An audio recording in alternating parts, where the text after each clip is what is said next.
La culture est l'un des leviers les plus importants à actionner pour relancer et réhabiliter l'économie tout en produisant du sens. Proverbe africain. J'ai un autre. La culture est la possibilité même de créer, de renouveler et de partager des valeurs, le souffle qui accroît la vitalité de l'humanité. Proverbe africain.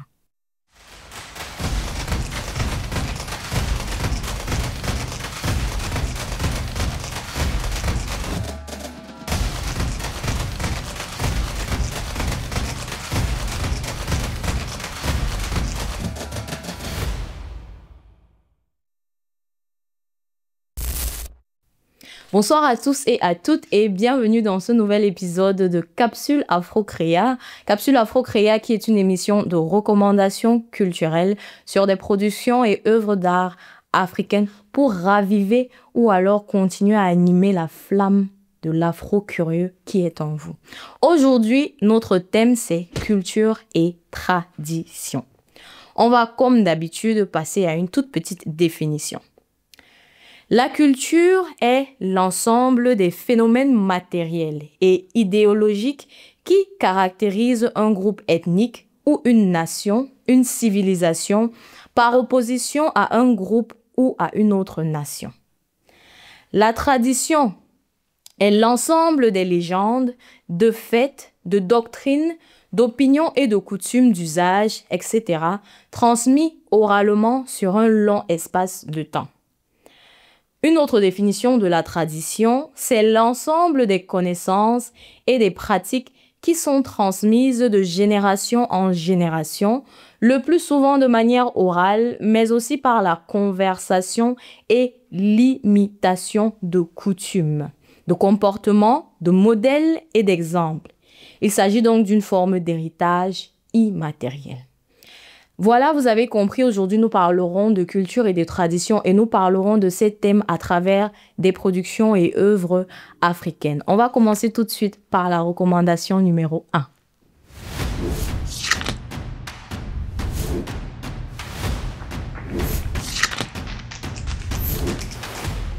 Alors, pour ceux qui ont regardé l'épisode 1, le tout premier épisode de Capsule Afro-Créa, nous étions au Cameroun.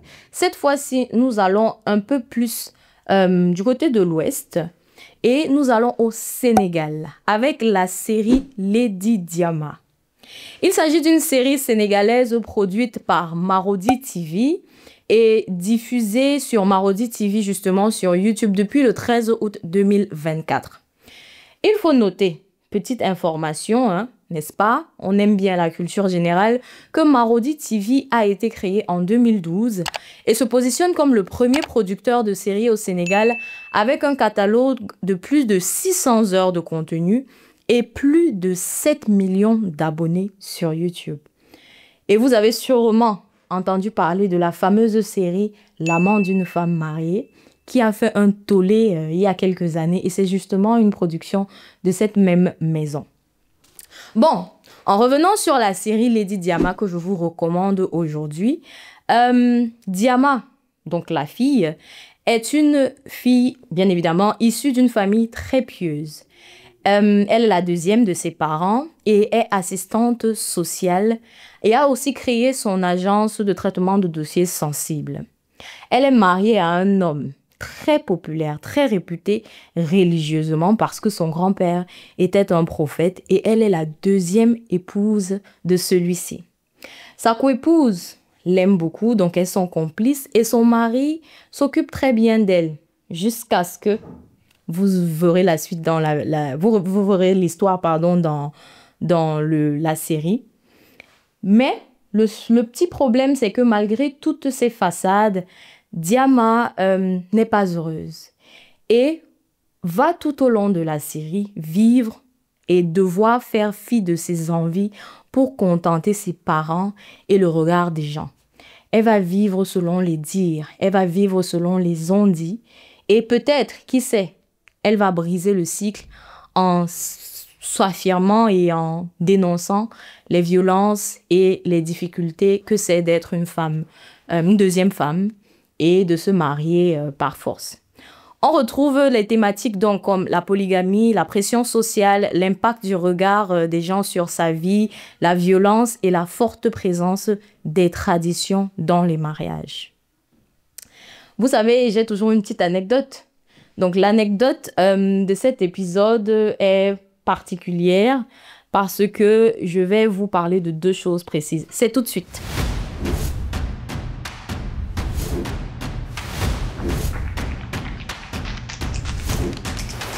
Alors, qu'est-ce que j'aime dans cette série? Parce qu'au moment où j'enregistre cet épisode, je la regarde encore. La première chose, c'est le fait de découvrir la culture sénégalaise en profondeur. Et donc, me permettre de comprendre un peu plus certains comportements de personnes issues de cette région. Elle est vraiment hyper compliquée, n'est-ce pas, pour certains, et très facile pour d'autres à comprendre. Mais cette série relate franchement, ça vous montre les us et coutumes, ça vous montre les raisons du pourquoi, du comment, et ça cultive en soi la tolérance et l'ouverture d'esprit. La deuxième chose, c'est le fait qu'il existe tout de même des personnages dans la série qui sont controversés et qui vont à contresens, à contre-jour, et l'assume entièrement, tel que le personnage Asmao, qui est la grande sœur de Diama. Et j'aime beaucoup son rôle parce que elle ne se laisse pas faire. Et je suis sûre qu'elle représente beaucoup de femmes aujourd'hui en 2025. La série est disponible sur YouTube et compte aujourd'hui 48 épisodes d'1 heure chacun. Donc, il faut bien être préparé pour la regarder. Et je vous incite vivement à faire un tour sur Marodi TV.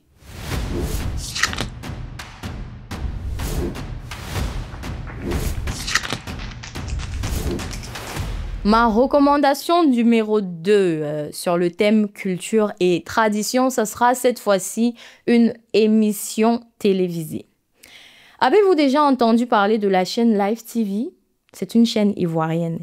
Et d'après la description sur YouTube, Live TV est une chaîne de télévision généraliste, avant-gardiste et interactive qui propose une approche originale et décomplexée et une nouvelle expérience télévisuelle aux téléspectateurs. Cette chaîne a été créée par l'entrepreneur à succès ivoirien Fabrice Awignon et est très riche de programmes. Mais celui qui m'a jusqu'ici le plus séduite, c'est le programme qu'on appelle le Live Weekend.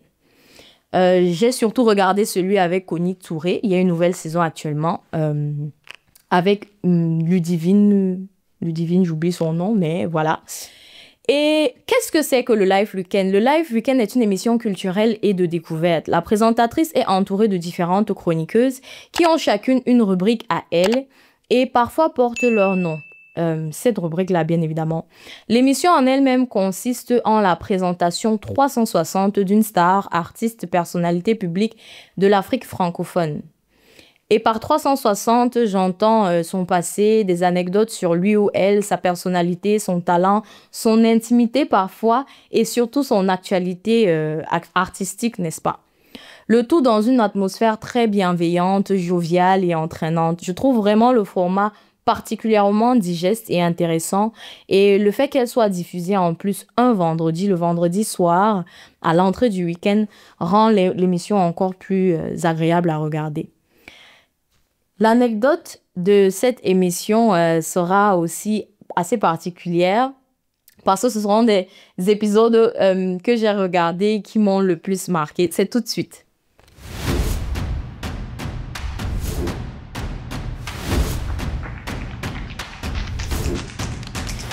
Alors, lorsque j'ai regardé la saison numéro 1 du Live Weekend, il y a 2 épisodes qui m'ont particulièrement marqué. Et ça commence avec l'épisode de Suspect 95, l'artiste musicien, rappeur, son confessionnal et sa prestation live à la fin de sa chanson « Dis-lui ».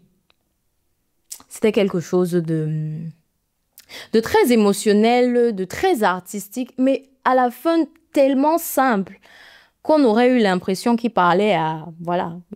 Pour quelqu'un qui connaît le titre, dis-lui, c'est qu'il s'adresse à une femme, à sa femme notamment. Mais je pense qu'en regardant cette interprétation, chaque femme pense que c'est à lui qu'il parle. Le deuxième épisode, c'est celui de Debordo Lekoufa. Son défi, C'était la reprise de la chanson Service de Fally Ipupa. Et il était excellentissime. Je trouve que dans cet épisode ou dans cette partie, Desbordeaux fait preuve d'une dextérité vocale, d'une excellence vocale, vraiment, je ne sais même pas comment décrire ça. Il te donne les frissons du début jusqu'à la fin. Donc vraiment, c'est une émission pétillante et je vous recommande vivement de la regarder. Elle est disponible sur YouTube, sur la chaîne Live TV. Voilà.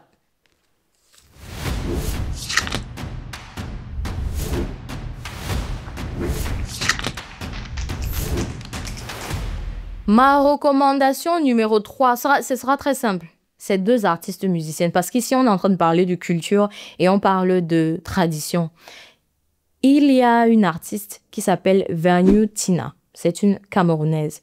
Je suis sûre que beaucoup d'entre vous ne la connaissent pas. Je vous invite à écouter ce qu'elle fait. Elle fait un travail palpitant, un travail authentique, un travail hyper intéressant.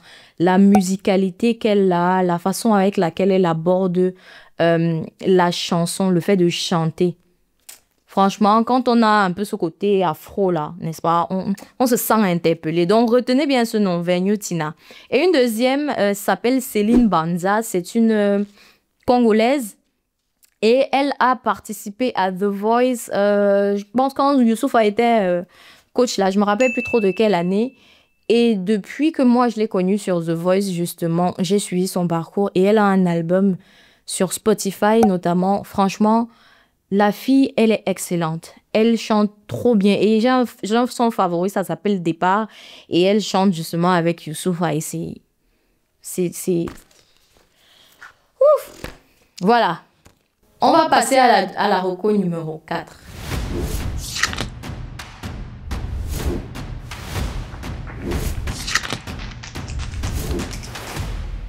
La reco numéro 4 va être une fois de plus une émission. Cette fois-ci, on va aller dans la mode. Parce qu'il nous manquait justement ça. Je ne pouvais vraiment pas parler de culture sans parler de cette émission de mode. Parce que oui, qui dit culture, dit mode. Et qui dit mode by EK. Mode by EK, c'est the émission à regarder lorsqu'on veut être au taquet concernant les acteurs de la mode africaine. Si vous ne le saviez pas, le stylisme africain, la mode africaine, ça fait partie intégrante de notre culture et c'est important de s'informer sur qui sont ces différents acteurs, qui sont ces stylistes célèbres qui travaillent au quotidien pour faire rayonner le talent et la richesse africaine. L'émission est une production de la chaîne NCI, la nouvelle chaîne ivoirienne, et donne une touche de fraîcheur et de renouveau à l'univers télévisuel africain.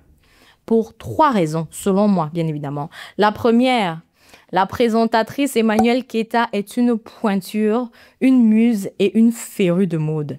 Aucun style ne lui résiste. Elle est diverse, solaire et très tendance. Mais elle a surtout un je ne sais quoi. Et qu'on l'aime ou qu'on ne l'aime pas, on ne peut pas nier qu'elle a du goût pour le style. Et ce goût, il est à revendre. La deuxième raison, c'est la thématique. La mode africaine a les codes de bienséance. C'est hyper novateur. Jamais eu en Afrique sous ce format. Un format ludique, sérieux, très moderne. Et on est d'accord que l'Afrique en a besoin pour la représentativité, pour la reconnaissance du travail des artisans et des stylistes très talentueux, mais pourtant très peu connus. Donc franchement, moi je dis un grand bravo pour cette émission qui excelle en fait dans l'exposition du talent africain, vraiment dans sa pureté quoi. Et la troisième raison, ça va être la richesse et la diversité de cette émission. On y découvre un univers artistique africain qu'on a souvent cru rêver alors qu'il existait déjà. Des stylistes de renom sont présentés, de ceux qui habillent Monsieur Tout-le-Monde, qui habillent des stars, en passant par ceux qui travaillent même avec des stars planétaires. On y rencontre l'art africain dans toute sa splendeur et son authenticité. On parle des matériaux utilisés, des styles de couture, des influences traditionnelles et modernes qui inspirent nos créateurs. On se sent tout simplement fier d'être africain. Cette émission aura aussi, bien évidemment, une anecdote. Et c'est tout de suite.